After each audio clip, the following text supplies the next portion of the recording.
ጤና ይስጥልኝ አድማጭ ተመልካቾቻችን፣ አርዕስተ ዜናውን በማስቀደም ዕለታዊ መረጃዎችን የምናሰማችሁ ይሆናል። ጉልህ ወታደራዊ ጠቀሜታ እንዳላት የሚነገርላት ወግዲ ከተማ በፋኖ ቁጥጥር ስር መግባቷ ተሰምቷል። የምኒልክ ዕዝ አርበኞች ዛሬ ከማለዳው ጀምሮ ባደረጉት ተጋድሎ ከባባድ ምሽጎችን በመስበርና በርካታ የጠላት ወታደሮችን በመደምሰስ ቁልፍ ወታደራዊ ስትራቴጂክ ጠቀሜታ ያላት ወግዲ ከተማን ሙሉ በሙሉ ተቆጣጥረዋል። በተጋድሎ በርካታ የጠላት ኃይል የተደመሰሰ ሲሆን ውጊያው አድማሱን አስፍቶ በዚህ ሰዓትም በፋኖ የበላይነት እየተመራ ተጠናክሮ ቀጥሏል። መረጃውን በዝርዝር ታደምጡታላችሁ። በሌላኛው መረጃችን በዚያው በምዕራብ ወሎ ግንባር አቃስታ አካባቢ በተደረገ ተጋድሎ ከ10 በላይ የአገዛዙ ወታደሮች ሙትና ቁስለኛ መደረጋቸው ታውቋል። በተጋድሎ የጠላት ወሳኝና ስልታዊ ይዞታዎች በፋኖ ቁጥጥር ስር የገቡ ሲሆን የአገዛዙ ኃይል ከባድ የሆነ ቁሳዊና ሰብአዊ እንዲሁም ፖለቲካዊ ሽንፈትን መከናነቡ ታውቋል። መረጃውን ታደምጡታላችሁ። በሌላኛው መረጃችን በአይና ቡግና ግንባር ልዩ ቦታው ብርኮ በተባለ አካባቢ ፋኖ በወሰደው የቆረጣ እርምጃ 18 የአገዛዙ ወታደሮችን በመደምሰስ የጠላትን ዕቅድ አምክኖ ድል ተቀዳጀም። በዚህ ጥቃት ከባድ ኪሳራን ያስተናገደው የአገዛዙ ኃይል በተሳሳተ መንገድ መርታችሁ ለጥቃት ዳርጋችሁናል በሚል መንገድ መሪ የነበሩ የሚሊሻ አባላቱን አሰልፈው መረሸኑ ታውቋል። ይኸው የአገዛዙ ኃይል በሽሽት ላይ በነበረበት ወቅት የምግብ እህል ለማስፈጨት ተሸክመው ወደ ወፍጮ ቤት ሲጓዙ በነበሩ ንጹሐኖች ላይ ጥቃት ፈጽሞ አንድ የ14 ዓመት ታዳጊን በአሰቃቂ ሁኔታ ስለመግደሉም ተሰምቷል። መረጃውን ታደምጡታላችሁ። በሌላኛው መረጃችን የአገዛዙ ጦር መፍረክረኩንና ልክ እንደ እምቧይ ካብ እየተናደ ወደ ፋኖ መቀላቀሉን ቀጥሏል። የአብይ አህመድ አገዛዝ የስልጣን ዕድሜውን ለማራዘም የሚጠቀምባቸው የሰራዊት አባላት የህዝብን ትግል ማሸነፍ እንደማይቻል በመረዳት በየግንባሩ እጃቸውን ለፋኖ እየሰጡ ይገኛሉ። ከአየር ወደር ኮማንዶ አባላት ጀምሮ የአድማ ብተናና ፖሊሶች እንዲሁም የሚሊሻ አባላት ብሬንና ስናይፐር እንዲሁም ልዩ የኮማንዶ መሳሪያዎችን ጨምሮ ከነሙሉ ትጥቃቸው የአማራ ፋኖ ብሔራዊ ንቅናቄ ዞችን እየተቀላቀሉ ይገኛሉ። ታደምጡታላችሁ። የተከበራችሁ አድማጭ ተመልካቾቻችን እንደምን አረፈዳችሁ፣ እንደምን ዋላችሁ። ከጣቢያችን እነዚህንና ሌሎች የዛሬ ግንቦት 4 2018 ዓ.ም ዕለታዊ መረጃዎችን አጠናቅረን ይዘናል። አብራችሁን ቆዩ።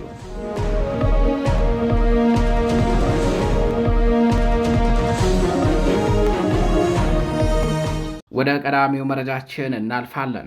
ጉልህ ወታደራዊ ጠቀሜታ እንዳላት የሚነገርላት ወግዲ ከተማ በፋኖ ቁጥጥር ስር መግባቷ ተሰምቷል። በወሎ ቤት አማራ ቀጠና ከፍተኛ ወታደራዊ ግስጋሴ እያደረጉ የሚገኙት የምኒልክ ዕዝ አርበኞች በወግዲ ግንባር የአገዛዙን ሰራዊት አይቀጡ ቅጣት በመቅጣትና ከባድ የቁም ምሽጎችን ጭምር በመስበር ስትራቴጂካዊቷ ወግዲ ከተማን በቁጥጥራቸው ስር አስገብተዋል። አርበኞቹ ዛሬ ግንቦት 4 2018 ዓ.ም በወሰዱት የተቀናጀ መብረቃዊ ጥቃት በከተማዋ መሽጎ የነበረውን የአገዛዙን ጦር ሙሉ በሙሉ ደምስሰውታል። ከተማዋ ለአካባቢው እንቅስቃሴና ለወታደራዊ ስምሪት ከፍተኛ ስትራቴጂካዊ ጠቀሜታ ያላት በመሆኑ በፋኖ እጅ መግባቷ ለአገዛዙ ጦር ተጨማሪ ዱብዳ ሆኖበታል። በውጊያው ወቅት በርካታ የጠላት ኃይል የተደመሰሰ ሲሆን ከፍተኛ ቁጥር ያለው ወታደራዊ ቁሳቁስና ትጥቅም በፋኖ እጅ መግባቱ ታውቋል። አርበኞቹ ከተማዋን ሙሉ በሙሉ በመቆጣጠር በአሁን ሰዓት አካባቢውን የማጽዳት ስራ እያከናወኑ እንደሚገኙም ታውቋል። መረብ ሚዲያ ስለተደመሰሰው የጠላት ኃይል ብዛትና ስለተማረኩ ትጥቆች ዝርዝር መረጃዎችን አሰባስቦ ለእናንተ ለተከታዮቹ በምሽት ዜና ወጃው የሚያጋራ ይሆናል። በተያያዘ በዚያው በወሎ ቤት አማራ ምዕራብ ወሎ ግንባር አቃስታ አካባቢ በተደረገ ተጋድሎ ከ10 በላይ የአገዛዙ ወታደሮች ሙትና ምርኮኛ መደረጋቸው ታውቋል። በተጋድሎው የጠላት ወሳኝና ስልታዊ ይዞታዎች በፋኖ ቁጥጥር ስር ገብተዋል። በምዕራብ ፋኖ ብሔራዊ ንቅናቄ የምኒልክ ዕዝ 105ኛ ኮር 71ኛ ክፍለ ጦር ከሁለተኛና ሶስተኛ ሬጅመንቶች የተወጣጡ አርበኞች ከትናንት ግንቦት 3 2018 ዓ.ም ምሽት ጀምሮ አቃስታ ከተማ አቅራቢያ ልዩ ስሙ ገለሂጦ ተብሎ በሚጠራው መንደር ውስጥ ባለ የጠላት ካምፕ ሰርገው በመግባት ከባድ እርምጃ መውሰዳቸው ታውቋል። በዚህ ተጋድሎ በገለሂጦ መንደር ውስጥ ጠላት ለወራት መሽጎበት የነበረው ካምፕ የተሰበረ ሲሆን በርካታ ሰብአዊና ቁሳዊ ውድመት በጠላት ላይ መድረሱም ተነግሯል። በተጋድሎ ከ10 በላይ የአገዛዙ ወታደሮች ሙትና ምርኮ ሲደረጉ ቀሪው ኃይል በርካታ አስከሬንና ቁስለኛ በተሽከርካሪ ጭኖ ወደ አቃስታ ለጋምቦ ከተማ መፈርጠጡ ነው የታወቀው። በአሁን ሰዓት ገላይጦና አካባቢው በፋኖ ቁጥጥር ስር ሲሆን በውጊያው የተገደሉ የጠላት ወታደሮችን ፋኖ ከአካባቢው ነዋሪዎች ጋር በመሆን ስርዓተ ቀብራቸውን እያስፈጸመ መሆኑም ተረጋግጧል። የተከበራችሁ አድማጭ ተመልካቾቻችን መረጃዎቻችን እንደቀጠሉ ናቸው። ወደ ሌላኛው መረጃችን እናልፋለን። በአይና ቡግና ግንባር ልዩ ቦታው ብርኮ በተባለ አካባቢ ፋኖ በወሰደ የቆረጣ እርምጃ 18 የአገዛዙ ወታደሮችን በመደምሰስ የጠላትን እቅድ አምክኖ ድል ተቀዳጀም። በዚህ ጥቃት ከባድ ኪሳራን ያስተናገደው የአገዛዙ ኃይል በተሳሳተ መንገድ መርታችሁ ለጥቃት ዳርጋችሁናል በሚል መንገድ መሪ የነበሩ የሚሊሻ አባላቱን አሰልፈው ስለመረሸኑም ተሰምቷል። ይኸው የአገዛዙ ኃይል የበቀል በትሩን በንጹሐኖች ላይ አሳርፈው አንድ የ14 ዓመት ታዳጊንም በአሰቃቂ ሁኔታ ስለመግደሉ ነው የተነገረው። በአይና ቡግና ግንባር ሽንፈትን የተከናነበው የአገዛዙ ጦር በንጹሐን ላይ የጭካኔ በትሩን አሳርፈዋል። በአይና ቡግና ወረዳ በፋኖ አናብስቶች አይቀጡ ቅጣት የተቀጣው የአብይ አህመድ ዙፋን አስጠባቂ ሰራዊት በደረሰበት ሰብአዊና ቁሳዊ ኪሳራ በመበሳጨት በንጹሐን ወገኖች ላይ ኢሰብአዊ ጥቃት መፈጸሙም ተነግሯል። የፋኖ መብረቃዊ ምትን መቋቋም ያቃተው የጥፋት ኃይሉ የራሱን የሚሊሻ ኃይል ከመረሸን አልፎ ህጻናትና ታዳጊዎችን እንዲሁም አዛውንቶችና ወጣቶችን የጥቃት ኢላማ አድርጓል ነው የተባለው። በአማራ ፋኖ ብሔራዊ ንቅናቄ ወሎ ቤት አማራ ምኒልክ ዕዝ 303ኛ ኮር በ19ኛ ክፍለ ጦር ቁጥጥር ስር በሚገኘው በቡግና ወረዳ ብርኮ ቀበሌ ያገዛዙ ሰራዊት ትናንት ግንቦት 3 2018 ዓ.ም አካባቢው ነፃ ነው በሚል የተሳሳተ መረጃ ተላላኪዎቹን አስከትሎ የውሸት ፕሮፓጋንዳ ለመንዛትና የሐሰት ምርጫ ካርድ ለማደል ተንቀሳቅሶ ነበርም። ሆኖም ግን ቀድሞውኑ መረጃውን ያጠናከሩት አርበኞቹ ባልተጠበቀ አቅጣጫ በከፈቱበት ድንገተኛ ጥቃት አከርካሪው ተሰብሯል። በዚያው አውደ ውጊያ 7 የጠላት ኃይል ሲደመሰስ 11 ወታደሮች ደግሞ ክፉኛ ቆስለው በአምቡላንስ ወደ አይና ቡግና ከተማ መወሰዳቸው ነው የተነገረው። በሽንፈቱ ክፉኛ የተበሳጨ ብርሃኑ ጁላ ጦር የተሳሳተ መረጃ ሰጥታችሁ ለጥቃት ዳርጋችሁናል በሚል ሚሊሻ አባላቱን መረሸኑም ተሰምቷል። ከዚህ በተጨማሪ የበቀል በትሩንም በንጹሐኖች ላይ ስለማሳረፉ ነው የተነገረው። በብርኳኳ 011 ቀበሌ አልጋዞ ተብሎ በሚጠራው ጎጥ ላይ እህል ለማስፈጨት ወደ ወፍጮ ቤት እየተጓዙ በነበሩ ንጹሐኖች ላይ ጥቃት የተፈጸመ ሲሆን የ14 ዓመት ታዳጊ ወንድሙ ያረጋል በግፍ ተረሽኗል። በተጨማሪም ወጣት አወቀ ፈንቴን ጨምሮ በርካታ ንጹሐኖች የፋኖ ደጋፊ ናቸው በሚል አካላዊና ስነ ልቦናዊ ጥቃት ደርሶባቸዋል። በርካታ የሀገር ሽማግሌዎችና አዛውንቶችም የአማራን ታሪክ ትናገራላችሁ በሚል በወታደሮች ከፍተኛ ዛቻና ድብደባ እንደደረሰባቸው የአካባቢው ነዋሪዎች ተናግረዋል። ይህ የአገዛዙ የጭካኔ ተግባር በትግሉ የተሸበረና መቃብሩ የተቆፈረ ቡድን የመጨረሻ የጥፋት እርምጃው መሆኑን የእዙ ህዝብ ግንኙነት ገልጿል። አድማጭ ተመልካቾቻችን ወደ ሌላኛው መረጃችን እናልፋለን። የአገዛዙ ጦር መፍረክረኩንና ልክ እንደ እምቧይ ካብ እየተናደ ወደ ፋኖ መቀላቀሉን ቀጥሏል። የኮማንዶና የአየር ወለድ ኮማንዶ አባላት ከነሙሉ ትጥቃቸው የአማራ ፋኖ ብሔራዊ ንቅናቄ እዞችን እየተቀላቀሉ ይገኛሉ። የአብይ አህመድ አገዛዝ የስልጣን ዕድሜውን ለማራዘም የሚጠቀምባቸው የሰራዊት አባላቱ የህዝብን ትግል ማሸነፍ እንደማይቻል በመረዳት በየግንባሩ እጃቸውን ለፋኖ እየሰጡ ይገኛሉ። ትላንት ግንቦት 3 2018 ዓ.ም ብቻ በጥላት 104ኛ አየር ወለድ ኮማንዶ ክፍለ ጦር አባላት የአድማ ብተና ፖሊሶችና የስራ ማስከባሪ አባላት ብሬንና ዘመናዊ የኮማንዶ መሳሪያዎችን ጨምሮ ከነሙሉ ትጥቃቸው እንደያዙ የአማራ ፋኖ ብሔራዊ ንቅናቄ እዞችን ተቀላቅለዋል። ከጦላ የመከላከያ ማሰልጠኛ ተቋም ለሽምቅ ውጊያ ስልጠና ወደ ብር ሸለቆ ተልከው የነበሩ 8 የመከላከያ አባላት ትላንት ግንቦት 3 2018 ዓ.ም የአረመኔውን አገዛዝ በመቃወም በአማራ ፋኖ ብሔራዊ ንቅናቄ ቴዎድሮስ ዕዝ 109ኛ ኮር 77ኛ ክፍለ ጦር 5ኛ ሬጅመንትን ተቀላቅለዋል። አምሳዩ አበበ፣ ፈንታውን እሸቴና ጋሻው ያሴን ጨምሮ 8ቱ አባላት ፋኖን በመቀላቀላቸው ከፍተኛ ደስታ እንደተሰማቸው ገልጸው በካምፕ ውስጥ የሚገኙ ሌሎች ጓዶቻቸው ተመሳሳይ ፍላጎት እንዳላቸው አመላክተዋል። በሌላኛው በአማራ ፋኖ ብሔራዊ ንቅናቄ ሸዋ ጠቅላይ ግዛት አሳምነው ዕዝ አጼ አምደ ጽዮን ኮር የራምቦ ክፍለ ጦርን አንድ የ104ኛ ኮማንዶ አባል ተቀላቅሎታል። ይህ ጀግና የኮማንዶ አባል 450 የብሬን ተተኳሽ፣ 375 የክላሽ ተተኳሽ፣ 8 ካዝና፣ 2 የደረት ትጥቅና አንድ ዘመናዊ የኮማንዶ ክላሽ ይዞ በመምጣት በክፍለ ጦሩ አመራሮች ዘንድ ደማቅ አቀባበል ተደርጎለት ክፍለ ጦሩን ተቀላቅሏል። በተመሳሳይ በዚያው ዕዝ መሐመድ ቢሆነኝ ኮር ጣይቱ ክፍለ ጦርን የተቀላቀለው የአድማ ብተና ፖሊስ ተስፋዬ ቸሬ 2 እግር ክላሽና 120 ጥይቶችን እንደያዘ የፋኖን ትግል ተቀላቅሏል። በአማራ ፋኖ ብሔራዊ ንቅናቄ ቴዎድሮስ ዕዝ 206ኛ ኮር ስር የሚገኘው 34ኛ ክፍለ ጦር አብራጅ ሻለቃም ተጨማሪ አባላትን ተቀብለዋል። የሰላም አስከባሪ ዘመቻ መሪ የነበረው ፈጠነ ዳምጤ አንድ ብሬን ከና 150 ጥይቱ እንዲሁም በእውቀቱ ደርሰ የተባለ የሰላም አስከባሪ አባል አንድ ክላሽ ይዘው በባሶ ሊበን ወረዳ ከሚገኘው የጠላት ምሽግ በመውጣት ፋኖን ተቀላቅለዋል። በተጨማሪም ሰው ማመን አዳሙ የተባለ አንድ አድማ ብተና አባል ከደብረ ማርቆስ ከተማ በመውጣት የዚሁ ክፍለ ጦር አባል ሆኗል። ይህ በየአቅጣጫው የሚታይ የሰራዊቱ መፍለስ የአገዛዙን የውስጥ መፍረክረክና የፋኖን የሞራል የበላይነት የሚያሳይ እንደሆነ ከግንባር እየወጡ ያሉ መረጃዎች አመላክተዋል። አድማጭ ተመልካቾቻችን ወደ ሌላኛው መረጃችን እናልፋለን። በአዋበልና በጎዛምን ወረዳዎች ደማቅ ህዝባዊ መድረኮች መካሄዳቸው ተነገረም። የአማራ ፋኖ ብሔራዊ ንቅናቄ ቴዎድሮስ ዕዝ 206ኛ ኮር በተቆጣጠራቸው ነፃ ቀጠናዎች የአማራን ህዝብ ብሔራዊ ንቃት ለማዳበርና የህልውና ትግሉን በጽኑ መሰረት ላይ ለማቆም ያለሙ ደማቅ የአርሶ አደር መድረኮች እየተካሄዱ ይገኛሉ። በምስራቅ ጎጃም አዋበልና ጎዛምን ወረዳዎች በተካሄዱ በእነዚህ መድረኮች ላይ አርሶ አደሩ ለትግል ያለውን ቁርጠኝነት በድጋሚ አረጋግጧል። በተደራጀ የፖለቲካ ስራ የአማራ ህዝብ ብሔራዊ ንቃት ይዳብራል፣ ህልውናውም ይረጋገጣል በሚል መሪ ቃል ዛሬ ግንቦት 4 2018 ዓ.ም በአዋበል ወረዳ በተካሄደው መድረክ ላይ በርካታ አርሶ አደሮች ተሳትፈዋል። በአማራ ፋኖ ብሔራዊ ንቅናቄ በተሰጠው አቅጣጫ መሰረት 206ኛ ኮር በሚያስተዳድራቸው ነፃ ቀጠናዎች የሚካሄዱት እነዚህ መድረኮች የህልውና ትግሉን በተደራጀ መንገድ ወደ ላቀ ደረጃ ለማድረስ ያለሙ ናቸው ተብሏል። በመድረኩ ላይ የትግሉን ስትራቴጂካዊ ግቦችና የአማራን ህዝብ የቆየ ታሪክ አሻራ መሰረት ያደረገ የውይይት ሰነድ የቀረበ ሲሆን ባለድርሻ አካላትና አርሶ አደሩ በሰነዱ ላይ ሰፊ ውይይት አድርገዋል። በተመሳሳይ ሁኔታ በጎዛምን ወረዳ የቦቅላ ቀኝ አቦ ቀጠናም ህዝባዊ ውይይት የተካሄደበት ሲሆን የአካባቢው አርሶ አደር በትግሉ ሂደት ላይ ያለውን ሚና በተመለከተ የጋራ መግባባት ላይ ተደርሷል ነው የተባለው። የአማራ ፋኖ ብሔራዊ ንቅናቄ ቴዎድሮስ ዕዝ 206ኛ ኮር የህዝብ ግንኙነት ክፍል ባወጣው መረጃም ከማህበረሰቡ ጋር የሚደረጉ ውይይቶችና የሚዘጋጁ መድረኮች ተጠናክሮ ይቀጥላሉ ሲል አስታውቋል። በተያያዘ ዜና ጀብደኛው ምኒልክ ዕዝ ከአውደ ውጊያ ጎን ለጎን ህዝብ የማንቃት ስራዎችንና ወቅታዊ የአማራ ፋኖ የትግል አንድምታ ላይ ከማህበረሰቡ ጋር ውይይት አድርጓል። የምኒልክ ዕዝ 106ኛ ኮር በሰሜን ወሎ ዞን ደጋማው ቀጠና የህዝብ መድረክና ወቅታዊ የጠላት እንቅስቃሴን የማክሸፍ ህዝባዊ ንቅናቄ አካሂዷል። ግንቦት 3 2018 ዓ.ም በዋርላ ወረዳም 016 ቀበሌ ከ1000 በላይ ቀበሌው ማህበረሰቦች በተገኙበት ነው የውይይት መድረክ ያካሄደው።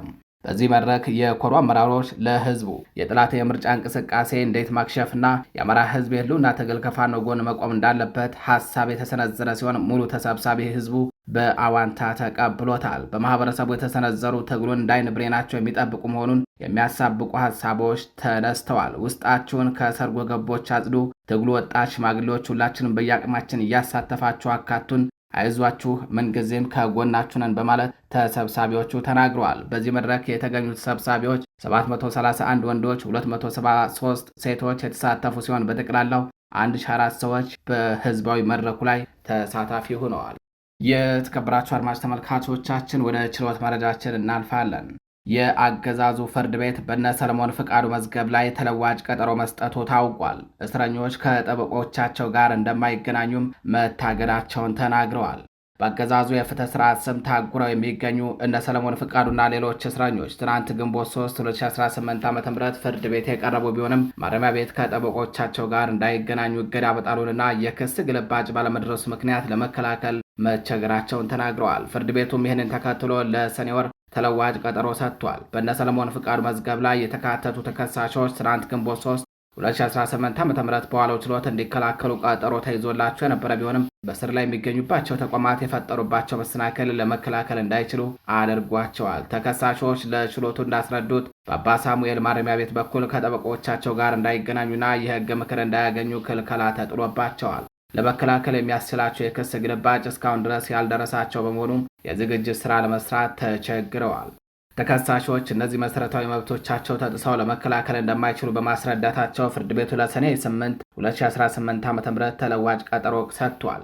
ይህ አይነቱ አሰራር አገዛዙ የፖለቲካ እስረኞችን በፍትህ ስም ለማንገላታት የሚጠቀምበት ስልት እንደሆነም ይነገራል። በሌላ በኩል በጋምቤላ ክልል ከተከሰተው የብሔር ግጭት ጋር ተያይዘው በሽብር የተከሰሱ 44 ሰዎች በተመሳሳይ ችሎት ቀርቦ የነበረ ሲሆን ችሎቱ የቀረበውን ክስ መቃወሚያ መርምሮ ብይን ለመስጠት ለግንቦት 11 2018 ዓ.ም ተለዋጭ ቀጠሮ ሰጥቷል። አድማጭ ተመልካቾቻችን መረጃዎቻችን እንደቀጠሉ ናቸው። የአብይ አህመድ አገዛዝ ሀገርን ለባዕዳን የሸጠበት አሳፋሪው የሉዓላዊነት ሽያጭ ውልን በሚመለከት አንድ መረጃ የምናጋራችሁ ይሆናል። የሺህ ዘመናት የነጻነት ታሪክና የአፍሪካ የጥቁር ሕዝቦች ኩራት የሆነችው ኢትዮጵያ በታሪኳ አይታው በማታውቀው መልኩ የባዕዳን መጫወቻና የቅኝ ግዛት ሰለባ ሆናለች ተብሏል። ግማሽ ምዕት ዓመት እንኳን የማይሞላው የታሪክ ጭላንጭል የሌላት የተባበሩት አረብ ኤምሬትስ በቤተ መንግሥት በጠመንጃ ኃይል በተቀመጠው ሆዳደር ቡድን አማካኝነት የኢትዮጵያን ሰማይና ምድር ተቆጣጥረዋለችም ነው የተባለው። ዛሬ የኢትዮጵያ አየር ኃይል የኢትዮጵያ ሳይሆን የዱባይ ቅጥረኛም የአገር መከላከያም የባዕዳን አጃቢ ሆኖ የአማራን ሕዝብና የፋኖን ትግል ለማዳከም በደብረ ዘይትና በባህር ዳር ሰማይ ላይ የሞት ድግስ እየደገሰ ስለመሆኑም ተሰምቷል። ኢትዮጵያ ዛሬ ያለችበት በሉዓላዊ መንግስት እጅ ሳይሆን የባህረ ሰላጤው ዘውዳዊ አገዛዞች በፈጠሩት የፖለቲካ ገበያ ማዕከል ውስጥ ነው። አብይ አህመድ ስልጣኑ ለማቆየት ሲል የሀገሪቱን ሰማይና ቁልፍ ወታደራዊ ይዞታዎች ለተባበሩት አረብ ኤሚሬትሶች አሳልፈው ሰጥቷል። ከምግብ እስከ ነዳጅ ከደሞዝ እስከ ቴክኖሎጂ በኤምሬትሶች የሚደጎመው የአሁኑ አየር ኃይል ስሙ የኢትዮጵያ አየር ኃይል ይሁን እንጂ በተግባር ግን የአረቦች የጦር ሰፈር ሆኗል። ለመታጠቅ አቅም ያነሳት እጅግ ዘመናዊ የሆኑ አኬንቺ እና የተሻሻሉ ቱቢቲ ድሮኖች በኢትዮጵያ ሰማይ ላይ ሞት የሚዘሩት በሀገር በቀል ባለሙያዎች ሳይሆን በቀጥታ በኤምሬትስ ዜጎች መሆኑ ታውቋል። ዛሬ ከ125 በላይ የአረብ ኤሚሬትሶች አየር ኃይል አባላት በደብረ ዘይት በባህር ዳርና ሶሳ ተመሽገው ድንበር ዘለል ኦፕሬሽኖችንና የአማራን ገበሬ መጨፍጨፍ ተልዕኮ እየመሩ ይገኛሉ። የአየር ኃይሉ አዛዥ ጀነራል ይልማ መርዳሳ ሚናው መንደርደሪያዎችን ከማመቻቸትና ለባዕዳን ጌቶቹ ሪፖርት ከማቅረብ የዘለል አይደለምም ተብሏል። የኤሚሬትሶች ፍላጎት ሰብአዊ እርዳታ ሳይሆን የአፍሪካን ወርቅ መልቀምና ስትራቴጂካዊ ወደቦችን መቆጣጠር ስለመሆኑም ተመላክቷል። በሊቢያ ሀፍታርን፣ በሱዳን ዳጋሎን፣ በቻድ ደቢን ስፖንሰር በማድረግ ቀጠናውን የምታምሰው ኤሚሬትስ በኢትዮጵያ አብይ አህመድን እንደ ታዛዥ አገልጋይ በመጠቀም የአማራን ሕዝብ የማዳከምና የኢትዮጵያን ሀብት የመዝረፍ ሰፊ ፕሮጀክት ዘርግታለችም ተብሏል። የህወሓቱ መሪ መለስ ዜናዊ ሳይቀር እንደ አውሮፓውያን አቆጣጠር ገና በ2018 በወጣው የአሌክስ ደዋል መጣጥፍ ላይ እንደገለጸው የባህረ ሰላጤው ዘውዳዊ አገዛዝ ኢትዮጵያን የፍክክር ሜዳ ማድረጋቸው ትልቁ የብሔራዊ ደህንነት ስጋት መሆኑን ተንብዮ ነበረም።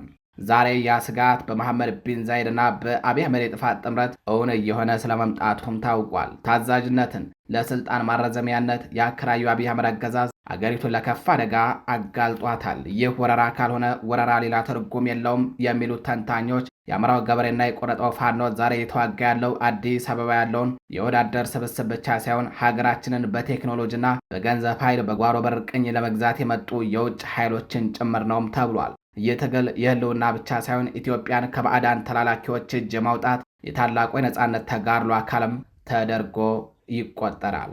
የተከበራችሁ አድማጭ ተመልካቾቻችን ወደ ሌላኛው መረጃችን እናልፋለን።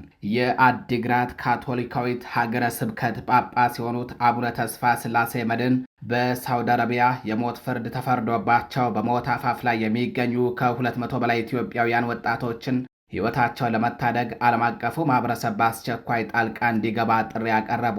እነዚህ ኢትዮጵያውያን ወጣቶች በደቡባዊ ሳውዲ አረቢያ አሲር ግዛት ውስጥ በሚገኘው የካሚስ ሙሻይት ማረሚያ ቤት ውስጥ ታስረው እንደሚገኙ የተዘገበ ሲሆን የጅምላ የሞት ፍርድ የተላለፈባቸውም ከአደገኛ እጽ ጋር በተያያዘ ወንጀሎች ተጠርጥረው መሆኑ ተመላክቷል። በአፍሪካ የካቶሊክ ዜና አገልግሎት በዘገበው መሰረት አቡነ ተስፋ ስላሴ ባስተላለፉት የድረሱልን መልእክት የድሆችና የተገለሉ ወገኖች ጩኸት የዓለም አቀፉን ማህበረሰብ ጆሮ ሊያገኝ ይገባል ሲሉ አሳስበዋል። የዚህን ያህል ብዙ የሰው ሕይወት በሞትና በሽረት መሃል ተንጠልጥሎ እያለ ዝም ልንል ፈጽሞ አንችልም በማለት የጉዳዩን አሳሳቢነትም ገልጸዋል።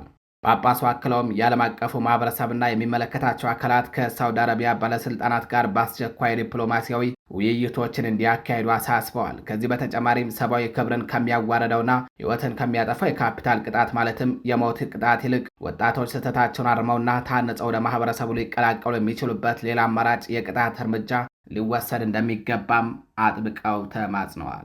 አድማጭ ተመልካቾቻችን ወደ ውጭ መረጃችን እናልፋለን። አረብ ሊግ በኢትዮጵያና በሱዳን ጉዳይ ውይይት ማካሄዱ ተሰምቷል። የአረብ ሊግ ትናንት በካይሮ ባከናወነው አስቸኳይ ስብሰባ ሱዳን በኢትዮጵያ ላይ ባቀረበችው ክስ ላይ ውይይት ስለማድረጉም ነው የተነገረው። ይህ ስብሰባ ሊከናወን የቻለው በካርቱም ዓለም አቀፍ አየር ማረፊያ ላይ ባለፈው ሳምንት የደረሰው የድሮን ጥቃትን ተከትሎ ሲሆን ሱዳን በጥቃቱ የኢትዮጵያና የዩናይትድ አረብ ኤሚሬትስ እጅ እንዳለበት በመግለጽ ስሞታ ማቅረቧ ይታወሳል። እንዲሁም በኢትዮጵያ የሚገኙ አምባሳደሯን መጥራቷም አይዘነጋም። የሱዳን መንግስት ሜይ 6 ለአረብ ሊግ በላከው ደብዳቤ ጥቃቱን በተመለከተ በውጭ ጉዳይ ደረጃ አስቸኳይ ስብሰባ እንዲጠራ ጥያቄ ማቅረቡም ተነግሮ ነበረ። ጥያቄው ተቀባይነት ቢያገኝም ስብሰባው ግን በቋሚ ተወካዮች ደረጃ እንዲከናወን በተወሰነለት መሰረት ትናንት ይህ ስብሰባ ሊደረግ ችሏል። ስብሰባውን በሊቀመንበርነት የመሩት የባህሬን አረብ ሊግ ቋሚ ተወካይ ፋውዚያ ቢንት አብዱላሂ ዛናል ሲሆኑ ባደረጉት ንግግር ይህ ውዝግብ የሱዳንን ሉዓላዊነት፣ አንድነትንና መረጋጋትን በሚጠቅም መልኩ ይፈታል የሚል ተስፋ እንዳላቸው ገልጸዋል። ጨምሮም የሱዳን መረጋጋት በአረብ ሊግ ቅድሚያ የሚሰጠው መሆኑን አስታውቀዋል። ይህ ውዝግብ እንዳይባባስና በቀጠናው ደህንነት ላይ ተጽዕኖ እንዳይፈጠር በጥንቃቄ መያዝ እንዳለበትን በመግለጽ ጉዳዩን አቃለውታል። ነገር ግን በሊጉ የሱዳን ተወካይ የሆኑት ኢማዳ ዳዊ ከኢትዮጵያ በኩል ተደጋጋሚ ጥቃት እየተፈጸመብን ነው በማለት ቢናገሩም ስብሰባው ያለምንም ውሳኔ ሀሳብ መጠናቀቁን ሚድል ኢስት ሞኒተር ዘግቧል። አድማጭ ተመልካቾቻችን ለዛሬ ግንቦት 4 2018 ዓ.ም ይዘናቸው የነበሩት የጦር ግንባር መረጃዎች እንዲሁም የሀገር ውስጥና ሌሎች የውጭ መረጃዎች እነዚህን ይመስላሉ። በሌሎች አዳዲስ መረጃዎች እስከምንገናኝ ቸር ቆዩ።